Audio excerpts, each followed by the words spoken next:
నమస్తే, welcome to our channel. నేను సహస్ర. ప్రస్తుతం మనం రాజ్భవన్లో ఉన్నాము. అయితే ఈరోజు పాకిస్తాన్ అలాగే భారత్కి మధ్య యుద్ధ వాతావరణం నెలకొనే పరిస్థితులు ఏర్పడ్డాయి కాబట్టి సెంట్రల్ నుంచి కొన్ని ఆదేశాలు అయితే కూడా రావడమైంది. అయితే ఈరోజు మంత్రులంతా కూడా ఇక్కడ రాజ్భవన్ కూడా రావడమైంది. ప్రస్తుతం మనతో పాటు మాజీ మంత్రి డాక్టర్ విజయ రామారావు గారు ఉన్నారు. మరి మంత్రి గారిని అడుగుదాం, అసలు ఏం జరుగుతుంది, ఎట్లాంటి పరిస్థితులు ఎదుర్కోబోతున్నారని. నమస్కారం సార్. నమస్తే సార్, చెప్పండి సార్, నిజంగానే వాతావరణం యుద్ధ వాతావరణం ఉందంటారా?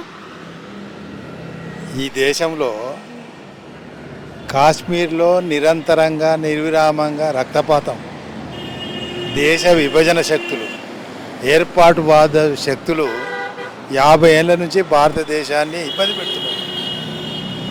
అనేక మార్లు యుద్ధాలైనవి, అనేక మార్లు చర్చలైనవి, దౌత్యపరంగా సమావేశాలు, ఆ దేశానికి ఈ దేశానికి సమావేశాలు జరిగినాయి.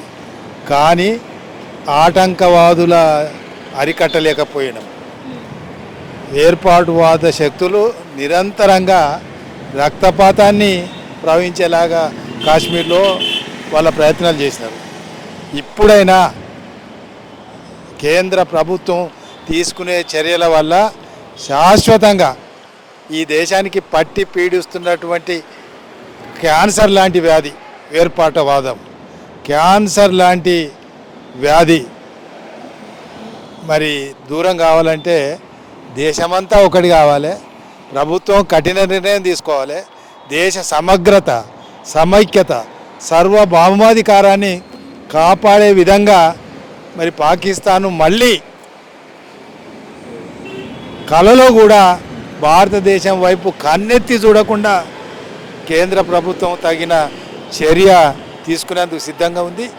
ఈ సందర్భంగా దేశంలో ఉన్నటువంటి అన్ని రాజకీయ పార్టీలు, దేశంలో ఉన్నటువంటి కోట్లాది ప్రజానీకం నరేంద్ర మోడీకి అండగా, ప్రధానమంత్రికి అండగా, కేంద్ర ప్రభుత్వానికి అండగా ఉండి మరి రేపు భారతదేశం గర్వించే విధంగా రాబోయే కాలంలో ఈ సమస్య కనిపించని విధంగా కేంద్ర ప్రభుత్వం చర్య తీసుకుంటుందని నేను భావిస్తున్నాను. సార్, ఇప్పుడు మన గవర్నర్ దగ్గరికి వెళ్ళారు కదా, సో ఎట్లా వచ్చింది మీకు రెస్పాన్స్? గవర్నర్ ఓకే, మీరు ఇచ్చిన రిప్రజెంటేషన్ చూస్తా, మీరు అడిగిన సమస్యల పట్ల, అంశాల పట్ల పరిశీలన చేస్తా, రాష్ట్ర ప్రభుత్వం అన్ని విధాల తగు చర్యలు తీసుకునే విధంగా ఆదేశిస్తానని గవర్నర్ గారు స్పందించారు. Right sir, thank you. Right, చూసారు కదండి, మాజీ మంత్రి డాక్టర్ విజయరామారావు గారు చెప్పినట్టుగానే ప్రతి ఒక్కరు కూడా మోడీకి, ప్రధానమంత్రి మోడీ గారికి ఖచ్చితంగా మేమంతా కూడా మద్దతు పలుకుతామన్నట్టు కూడా ధీమా వ్యక్తం చేస్తున్నారు. అంతేకాకుండా రానున్న రోజుల్లో అంటే ఇప్పుడు వీళ్ళు ఏదైతే నిర్ణయం తీసుకుంటున్నారో అసలు ఆ నిర్ణయాలు ఇంకా పగడ్బందీగా ప్లాన్ చేస్తున్నారు, ఇంకా బయటకైతే తీసుకురావట్లేదు. చాలా ప్రాపర్గా ప్లాన్ చేస్తున్నటువంటి ఈ నిర్ణయాలు కనుక ఒకవేళ అమలు చేసినట్లయితే కనుక మరొకసారి పాకిస్తాన్ మన భారతదేశం వైపు కన్నెత్తి చూడకుండా ఉండేందుకే ఖచ్చితంగా ఇటువంటి నిర్ణయాలు తీసుకుంటున్నామని కూడా వాళ్ళు చెప్తున్నారు.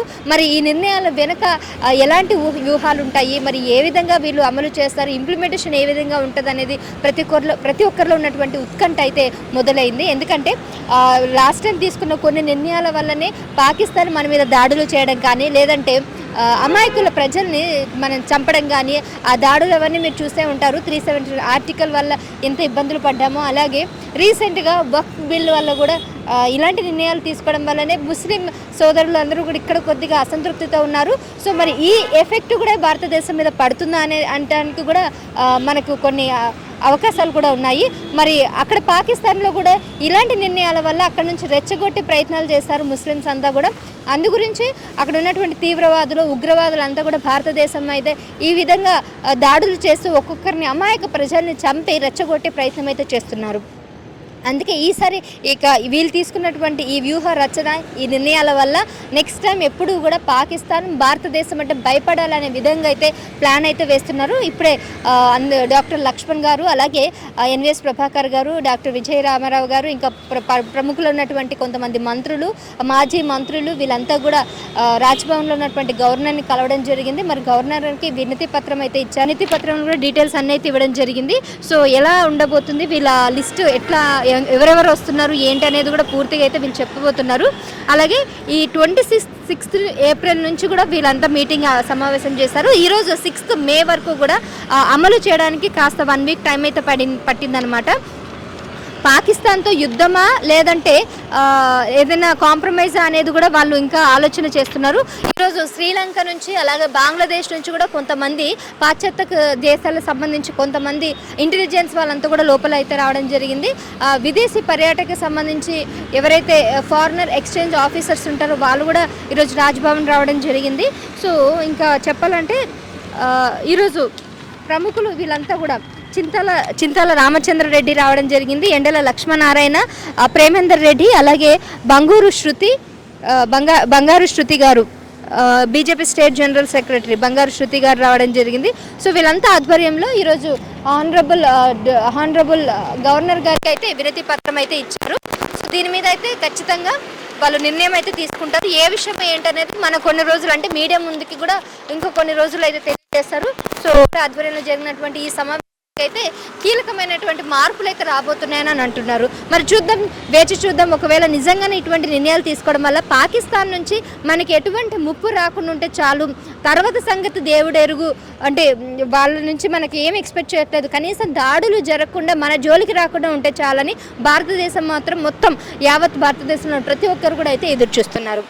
Over to studio, video journalist ప్రవీణ్తో సహస్ర, రాజ్భవన్.